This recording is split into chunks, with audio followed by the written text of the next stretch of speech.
Di sebuah desa terpencil, ada sebuah warung bakso yang sudah lama terkenal di kalangan penduduk sekitar. Warung yang sederhana itu dimiliki oleh seorang pria bernama Suryo, yang tampaknya tidak pernah lelah melayani pelanggannya dengan senyum ramah. Baksonya memang enak, bahkan lebih dari itu. Banyak yang bilang rasanya membuat ketagihan.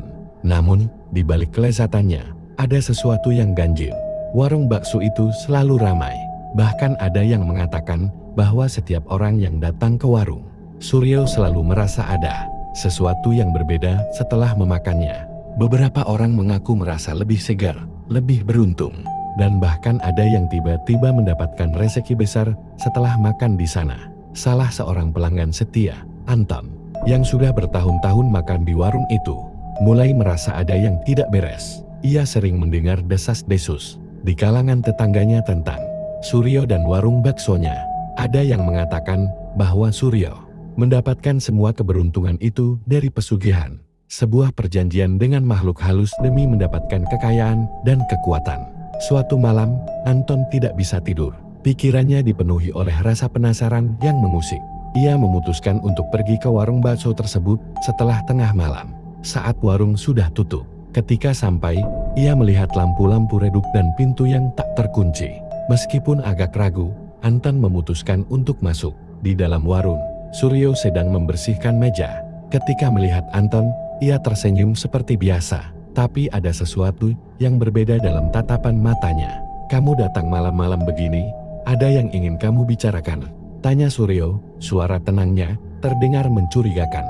Anton, yang awalnya hanya ingin mencari tahu, merasa jantungnya berdegup kencang. "Aku cuma penasaran apa yang sebenarnya terjadi di sini, Suryo. Aku mendengar banyak cerita tentang bakso ini." Suryo menatap Anton sejenak, lalu perlahan duduk di kursi. "Ada banyak yang tak kamu tahu, Anton. Seringkali kita terjebak dalam pencarian sesuatu yang tidak kita mengerti. Bakso ini, misalnya, tidak hanya soal rasa. Itu adalah kesepakatan." Anton merasa cemas. Tubuhnya terasa berat, seperti ada yang menekan dadanya. "Kesepakatan? Kesepakatan apa?" Suryo tersenyum lagi. Namun kali ini, senyumnya terasa lebih menyeramkan. "Kadang, untuk mendapatkan yang kita inginkan, kita harus membayar harga yang tidak bisa dilihat oleh mata biasa. Bakso ini adalah pintu, Anton. Pintu menuju sesuatu yang lebih besar, lebih gelap." Tiba-tiba, terdengar suara aneh dari belakang dapur, seperti langkah kaki yang berat. Anton menoleh, namun tidak melihat siapapun. Hatinya mulai berdebar. "Apa itu, Suryo?" tanyanya. Suara sedikit gemetar. Suryo berdiri dan berjalan ke dapur, diikuti oleh Anton yang semakin takut. Namun, ketika mereka sampai di belakang dapur, yang ada hanyalah kesunyian. "Jangan terlalu banyak bertanya, Anton. Terkadang yang kita tahu bisa membuat kita terjebak," ujar Suryo, sembari melihat Anton dengan tatapan yang tajam. Anton ingin pergi, tapi kakinya terasa sangat berat. Ia merasa ada yang mengawasi, ada yang menunggu. Tiba-tiba, Suryo menyodorkan sebungkus bakso yang baru saja dimasaknya. "Makanlah, Anton, cobalah, dan rasakan perbedaannya." Anton menatap bakso itu dengan ragu. Ada sesuatu yang sangat mengganggu dalam dirinya. Namun ia merasa terpaksa untuk mencicipinya. Begitu suapan pertama masuk ke mulutnya, rasa aneh langsung menyelimuti tubuhnya. Seperti ada sesuatu yang bergerak di dalam dirinya. Sesuatu yang tidak bisa ia jelaskan. Matanya mulai kabur, dan seketika ia merasa seperti ada yang menempel pada jiwanya. Suryo tertawa kecil, tawa yang terdengar lebih menyeramkan dari sebelumnya. "Sekarang, kamu sudah tahu, Anton. Kamu sudah memilih jalannya." Anton terperangah. Ia ingin lari, namun tubuhnya terasa kaku. Rasa bakso itu tidak hanya memenuhi perutnya, tetapi juga mengikatnya pada sebuah nasib yang tidak bisa ia hindari. Warung bakso itu ternyata bukan sekadar tempat makan biasa. Ada sesuatu yang lebih besar, lebih gelap, yang mengendalikan semua itu. Dan sekarang, Anton telah terjebak dalam jaring pesugihan yang tak bisa lagi ia lepaskan. Setelah kejadian malam itu, Anton tidak bisa melupakan rasa aneh yang ia rasakan saat menyantap bakso dari Suryo. Bukan hanya sekadar rasa di lidah, tapi sesuatu yang lebih mendalam. Seolah ada makhluk tak terlihat yang masuk ke dalam tubuhnya. Semenjak itu, Anton sering mengalami mimpi buruk setiap malam. Mimpi tentang sosok-sosok bayangan yang berwajah pucat dengan mata kosong. Berdiri mengelilinginya dan menatapnya dengan tatapan yang kosong namun tajam. Mimpi itu terasa sangat nyata, hingga membuatnya terbangun dengan keringat dingin. Setiap kali ia mencoba tidur, bayangan itu selalu kembali menghantuinya, seolah tidak pernah puas melihat Anton menderita. Hari demi hari, Anton merasa tubuhnya semakin lemas, jiwanya semakin kosong. Ketika ia memandang Kermin, ia mendapati wajahnya yang terlihat lebih pucat, seolah hidupnya perlahan-lahan disedot keluar oleh sesuatu yang tak terlihat. Tidak ada yang tahu apa yang terjadi padanya. Bahkan Anton sendiri tidak bisa menjelaskan perasaan aneh yang terus menghantuinya. Suatu hari, Anton berusaha memberanikan diri untuk mengunjungi warung bakso Suryo lagi. Ia ingin mendapatkan jawaban atas kejadian malam itu, berharap Suryo bisa memberi penjelasan. Namun, saat ia sampai di sana, warung itu tampak berbeda. Terlihat lebih gelap dan sunyi, seperti ada aura yang mengerikan melingkupi tempat itu. Ketika Anton masuk, ia langsung disambut oleh senyuman dingin Suryo, yang duduk di kursi kayu tua di pojok warung. "Kau kembali, Anton?" tanyanya dengan suara yang terdengar dingin. Anton mencoba mengumpulkan keberanian. "Suryo, aku ingin tahu, apa yang sebenarnya terjadi malam itu? Kenapa aku merasa tidak bisa lepas dari semua ini?" Suryo menatap Anton dengan mata yang tajam dan penuh teka-teki. "Anton, ada harga yang harus dibayar untuk mengetahui rahasia dari pesugihan ini. Kamu sudah makan bakso itu, dan kini kamu sudah menjadi bagian dari kesepakatan ini."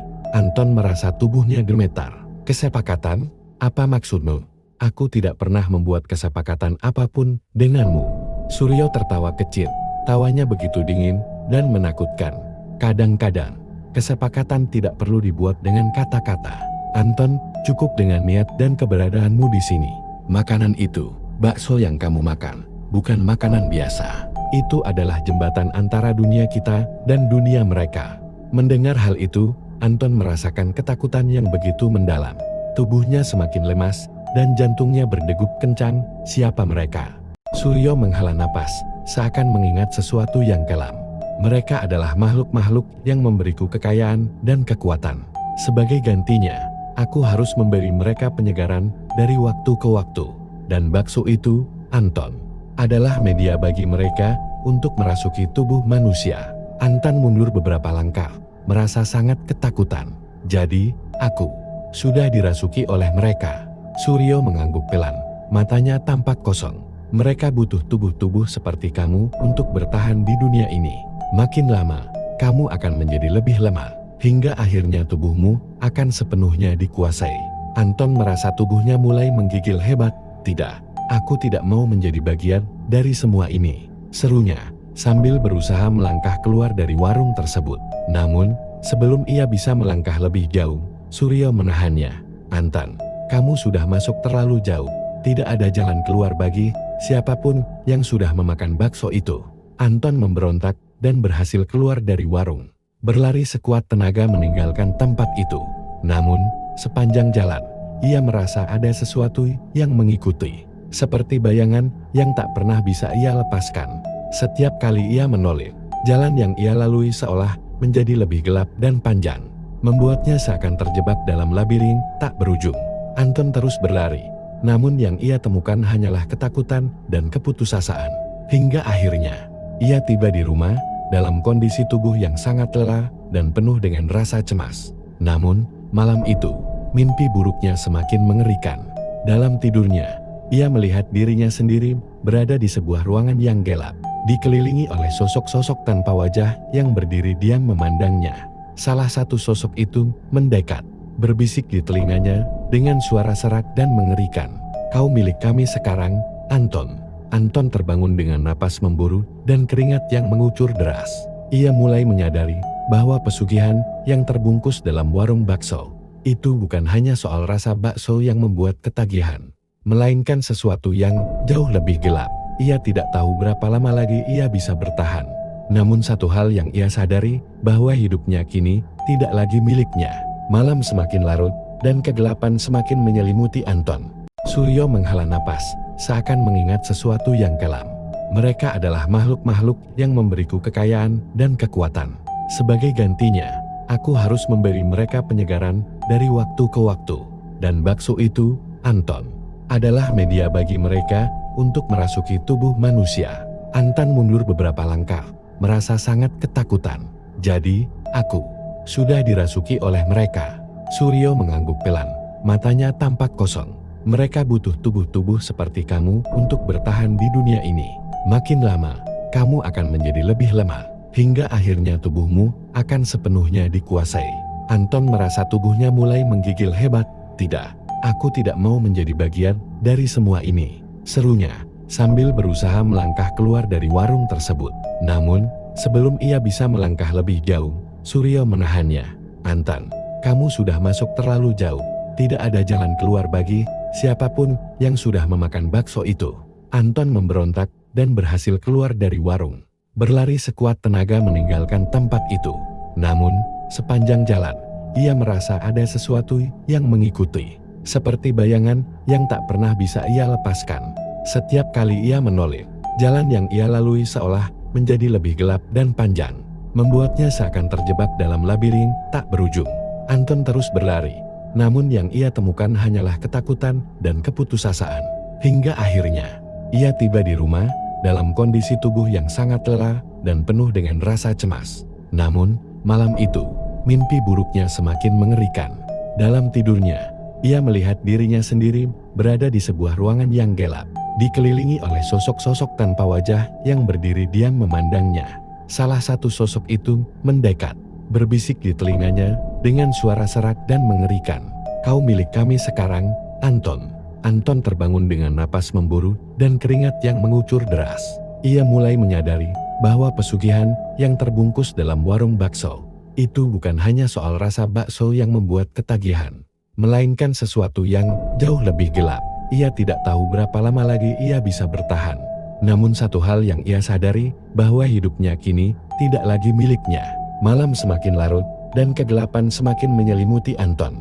Setelah malam penuh mimpi buruk itu, Anton mulai merasakan perubahan yang semakin aneh dalam dirinya. Tubuhnya menjadi semakin lemas, pandangannya kabur, dan pikirannya mulai dipenuhi oleh bayangan-bayangan yang terus menghantui. Bahkan di siang hari, ia merasa seolah-olah ada sesuatu yang menempel di tubuhnya. Sesuatu yang tidak bisa ia lihat, namun selalu mengikutinya. Keadaan ini membuat Anton menjadi ketakutan dan putus asa. Ia memutuskan untuk menemui seorang dukun tua bernama Pak Suito yang tinggal di desa sebelah, terkenal sebagai orang yang bisa menangkal ilmu hitam. Anton berharap Pak Suito dapat memberikan jawaban dan membantunya terbebas dari kutukan yang semakin menguasai hidupnya. Saat Anton tiba di rumah Pak Suito, lelaki tua itu menatapnya dengan pandangan tajam, seolah sudah tahu maksud kedatangannya. Aku sudah mendengar tentang warung bakso itu, Anton, ucap Pak Suito sebelum Anton sempat berbicara. Warung itu bukan sekadar tempat makan biasa. Suryo telah membuat perjanjian dengan makhluk-makhluk gaib yang haus akan jiwa manusia. Anton merasa tubuhnya merinding mendengar penjelasan itu. Apa yang harus aku lakukan? Bagaimana caranya agar aku bisa lepas dari semua ini? Pak Suito menghela napas panjang. Memutus perjanjian seperti ini bukanlah hal yang mudah. Anton, ada harga yang harus dibayar, harga yang sangat mahal. Selama makhluk-makhluk itu belum mendapatkan apa yang mereka inginkan, mereka akan terus mengikutimu. Anton semakin putus asa. Tapi, apa yang mereka inginkan dariku, Pak? Aku hanya pelanggan biasa, aku tidak pernah ingin terlibat dalam semua ini. Pak Suito menatap Anton dengan tatapan yang penuh iba. Mereka menginginkan tubuhmu, Anton. Jiwa dan tubuhmu akan menjadi pembayaran bagi pesugihan yang Suryo jalankan. Dengan setiap bakso yang kau makan, mereka mendapatkan jalan masuk ke dalam dirimu. Suryo adalah perantara, tapi kamu yang menjadi korban. Anton menggigil. Tubuhnya terasa semakin lemah mendengar kata-kata itu. Lalu, bagaimana cara menghentikan semua ini, Pak? Apakah ada cara agar aku bisa lepas dari mereka? Pak Suito terdiam sejenak, lalu berkata dengan suara pelan. Hanya ada satu cara, kamu harus membuat perjanjian baru, memutuskan ikatan pesugihan dengan menghadapi Suryo dan makhluk-makhluk yang mengikutinya. Namun, itu bukan sesuatu yang mudah. Kamu harus siap menanggung risikonya. Anton ragu, namun ia merasa tidak punya pilihan lain. Aku akan melakukannya. Pak, aku tidak bisa hidup seperti ini terus-menerus. Aku ingin lepas dari mereka. Malam itu, Pak Suito memberi Anton sebuah kantong kecil berisi garam dan keris kecil yang katanya telah dibacakan doa-doa khusus. Pergilah ke warung bakso itu setelah tengah malam. Tampilkan garam ini di pintu masuk dan genggam keris ini dengan kuat. Apapun yang terjadi, jangan pernah lepaskan. Anton mengangguk dengan penuh ketakutan, namun juga bersemangat. Setelah berterima kasih kepada Pak Suito, ia kembali ke rumah dan menunggu hingga tengah malam tiba. Waktu terasa berjalan sangat lambat. Jantungnya berdetak kencang memikirkan apa yang akan ia hadapi nanti. Ketika jarum jam menunjukkan pukul 12 tengah malam, Anton berjalan menuju warung bakso Suryo. Dengan kantong garam dan keris di genggamannya, jalanan desa begitu sepi dan sunyi. Hanya suara angin yang terdengar menyelinap di antara pepohonan yang gelap. Sesampainya di warung bakso, Anton melihat warung itu tampak berbeda, lebih menyeramkan. Dengan cahaya redup yang berpendar dari dalam, hawa dingin yang aneh menyelimuti tempat itu, membuat tubuhnya bergetar ketakutan. Dengan tangan gemetar, Anton membuka kantong garam dan menaburkannya di pintu masuk, seperti yang diinstruksikan oleh Pak Suito. Begitu ia selesai menaburkan garam, tiba-tiba terdengar suara langkah kaki dari dalam, diikuti oleh suara tawa yang familiar, tawa Suryo. Anton menahan napas, sementara pintu warung terbuka dengan perlahan, memperlihatkan sosok Suryo yang berdiri di ambang pintu dengan senyum menyeramkan. "Kau kembali, Anton?" tanyanya dengan nada yang dingin. "Apa yang kau inginkan malam-malam begini?" Anton menggenggam kerisnya dengan erat, menguatkan tekadnya. "Aku ingin lepas dari pesugihan ini, Suryo. Aku tidak ingin menjadi korbanmu." Suryo tertawa, suaranya menggema dalam kegelapan. "Lepas, kau pikir semudah itu, Antam? Setelah kau menyantap bakso itu, jiwamu sudah menjadi milik mereka. Tidak ada jalan keluar." Namun, Anton tidak mundur. Ia mengangkat kerisnya dan berkata, "Aku siap menghadapi apapun. Lebih baik aku melawan daripada terus terjebak dalam kutukan ini." Tiba-tiba, angin berhembus kencang, seolah-olah ada kekuatan gaib yang membalas tantangan Anton. Dari balik kegelapan, muncul bayangan-bayangan hitam yang mengepung Anton. Dengan mata merah yang bersinar tajam, mereka bergerak mendekatinya, seolah siap merasuki tubuhnya lagi. Dengan penuh keberanian, Anton mengayunkan kerisnya ke arah bayangan-bayangan itu, berharap bisa melindungi dirinya. Namun, seolah tidak peduli, bayangan-bayangan itu terus mendekat, mengepungnya dari segala arah. Dalam kegelapan yang semakin pekat, Anton bisa mendengar suara-suara berbisik di telinganya. Suara yang menggema dengan nada mengancam. "Kau milik kami, Anton, selamanya." Anton berusaha menguatkan dirinya, namun rasa takut semakin menguasai pikirannya. Ia menyadari bahwa apa yang sedang ia hadapi bukanlah hal biasa, melainkan sesuatu yang jauh lebih kuat dan mengerikan. Perjuangannya baru saja dimulai, dan nasibnya kini berada di ujung tanduk.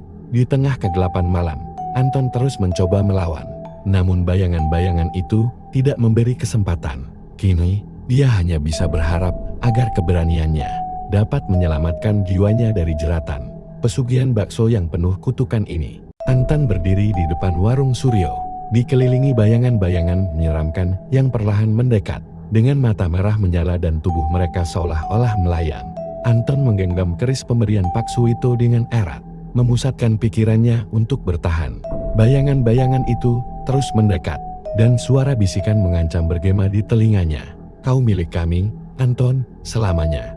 Dengan keberanian terakhirnya, Anton menjerit, "Aku tidak akan menyerah. Aku akan melawan kalian sampai titik darah penghabisan." Ia mengayunkan keris ke arah bayangan-bayangan itu, membuat mereka mundur sedikit, namun tetap mengelilinginya dengan lingkaran yang semakin sempit. Suryo hanya berdiri di depan pintu warung dengan senyum dingin, menikmati ketakutan Anton. "Anton, tak perlu melawan. Makin kau menolak, makin mereka akan merasukimu. Tinggalkan perlawanan ini dan nikmati hidupmu yang tersisa."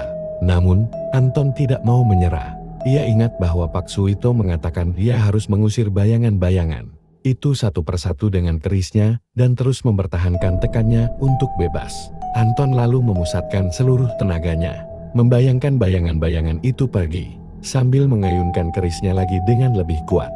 Tiba-tiba, salah satu bayangan mengeluarkan suara jeritan nyaring dan lenyap menjadi asap. Melihat itu, Anton merasa lebih yakin bahwa ia bisa melawan kutukan ini. Satu persatu, Anton terus menyerang bayangan-bayangan itu dengan kerisnya. Dan setiap kali ia berhasil, salah satu dari mereka hilang seperti asap. Namun, ketika Anton sudah mulai merasa berhasil, tiba-tiba Suryo melangkah maju, mendekatinya dengan mata yang penuh kebencian. Kau pikir bisa mengalahkanku, Anton? Aku sudah menjalankan pesugihan ini selama bertahun-tahun, dan tak ada yang bisa melawan. Suryo mengangkat tangannya, dan mendadak bayangan hitam besar muncul di belakangnya. Lebih besar dan lebih menyeramkan daripada sebelumnya. Sosok ini bukanlah bayangan biasa, melainkan makhluk gaib yang menjadi sumber kekuatan pesugihan. Suryo, makhluk itu, memiliki mata merah menyala. Tubuhnya dipenuhi sisik hitam mengerikan, dan dari mulutnya terdengar suara gemuruh yang menggetarkan malam. Anton mundur, merasa ketakutan yang amat dalam. Makhluk itu mendekat, mengulurkan tangannya yang besar ke arah Anton, seolah ingin menyerap jiwa dan raganya. Namun, Anton tidak mau menyerah. Ia menggenggam keris lebih kuat lagi dan menatap makhluk itu dengan penuh kebencian. Di saat itulah, tiba-tiba teringat pada doa-doa yang diajarkan Pak Su itu kepadanya. Anton mulai melafalkan doa-doa itu dengan suara lantang, berharap bisa mengusir makhluk tersebut.